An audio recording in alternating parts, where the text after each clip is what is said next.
дека првото нешто што е задолжително за секој муслиман и муслиманка е да стекне знаење за шехадетот. Што е првата, стави прашање тука, што е прва обавеза за секоја одговорна личност? Стави прашање, ова е прашање, овде е напишано одговорот. Овде е пишано одговорот, а ти треба да пишеш прашање сега. Што е првата обавеза за секоја или за секој одговорен? За секој одговорен, што е првата обавеза? И доказот го имаш овде. Првата обавеза, нешто што е задолжително за секој муслиман и муслиманка е да стекне знаење за шехадетот, за сведочење дека нема друг Бог што заслужува да биде обожуван освен Аллах и Мухаммед салаллаху алейхи ве селем е негов пратеник. Напишавте што е обавеза прво за секоја одговорна.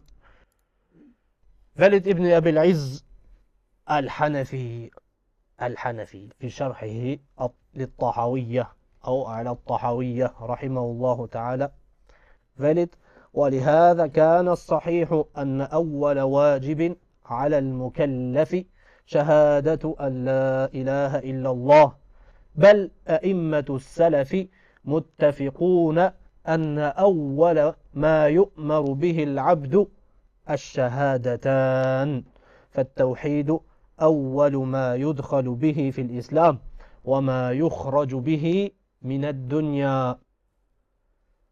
عن معاذ قال قال رسول الله صلى الله عليه وسلم من كان آخر كلامه لا إله إلا الله دخل الجنة وهو أول واجب وآخر واجب. ولد ابن أبي العز الحنفي رحمه الله تعالى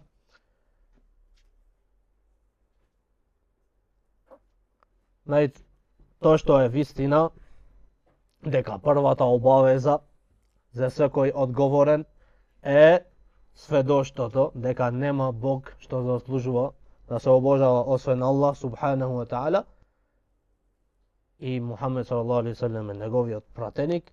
Бел аиммату селефи муттафикун, учењаците од селефот сите се сложват анна ауалу ма юъмару бихи л-абду, дека то што е обавеза прво да се повикуваат еден роб е шахадатан, сведоштото шахадат ла илаха илlallah Мухаммедун Расулуллах. Вели фаттаухиду ауалу ма юдхалу бихи фил ислам. Таухидот е првото нешто што се влегува со тоа во исламот. وما يخرج به من الدنيا, и тоа е зборот што со него се излегуваат од овај дуњалок. Значи, првата обавеза вели дека ова е прва обавеза и последна обавеза. Прва обавеза за да влегнеш во ислам и прва обавеза за да излегнеш на дуња со овој збор. Затоа што вели посланикот салаллаху алейхи ве селем, како што пренеси од Муаз ибн Џабел, вели посланикот салаллаху алейхи ве селем: "Мен кана ахиру каламихи ла илаха иллаллах дахала ал-џанна." На тој што ќе му биде последниот збор, што го зборви дека нема Бог што заслужува да се обожава освен Аллах субханаху ва таала и дека посланикот салаллаху алейхи ве селем е негов пратеник, вели дахала ал-џанна, ќе влегне во џеннетот. Ќе влегне во џеннет. Затоа вели ова е прва обавеза и последна обавеза. Со овој збор влегнеш во ислам, со овој збор треба да излегнеш од овај дуњалок. Треба да излегнеш, Аллах да ни овозможи сите да изговориме шехадетот во моментите на смртта. И ова не е лесно. Не е лесно. За да изговориш ова, треба да имаш живено за овој збор. Немој ќе речам јас ла илаха илlallah на крај. Не е како сакаш ти. некако си биден искрен со то во животот, тогаш Аллах субхану ва таала ќе ти овозможи. Затоа учењаците се плашеа за последните моменти, многу се плашеа. Не знае како Аллах субхану ва таала прво има запишано за ними.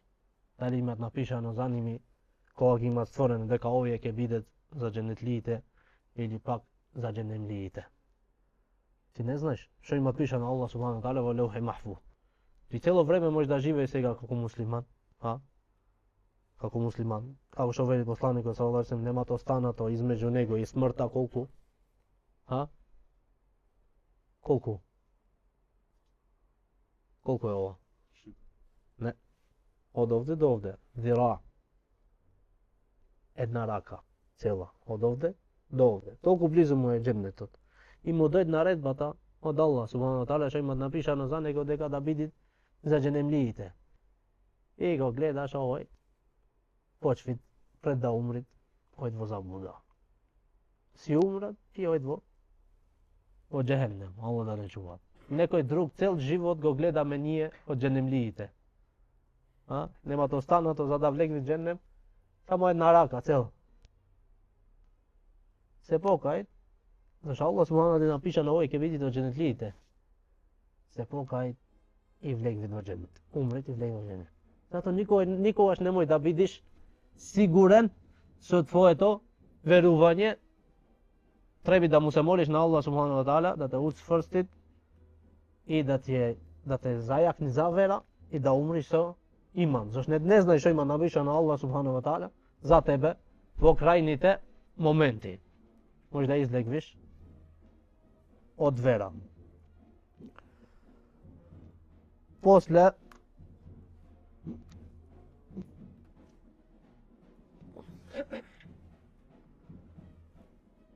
доказ тоа кажавме Аллаховата возвишена изрека во Куранот, знај дека нема друг Бог освен Аллах субхану ва таала. Ова освен Аллах што заслужува да се обожава, што заслужува. Иначе богови имат многу освен Аллах субхану ва таала, што ги обожаваат луѓе на невистина. На невистина што ги обожаваат. Значи што заслужува да се обожават е само Аллах субхану ва таала. Барај прошка за своите гревови и за верниците и за верничките. Исто хадисот од Муад ибн Џебел што го читавме, дека посланикот му рече на Муад, ти ќе одиш кај еден народ, припадници на поранешни книги, прво што ќе ги повикуваш ними, нека ти биде што шехадетот, да сведочат дека нема Бог што заслужува да се обожава освен Аллах субхану ва таала. После продолжи да хадисот, ако тие те слушаат за ова и се покоруваат на ова, тогаш ќе им го научиш намазот. Тогаш ќе им го научиш намазот. А не да одиш да му го научиш намазот, а не му имаш научено усве шехадетот и теухидот.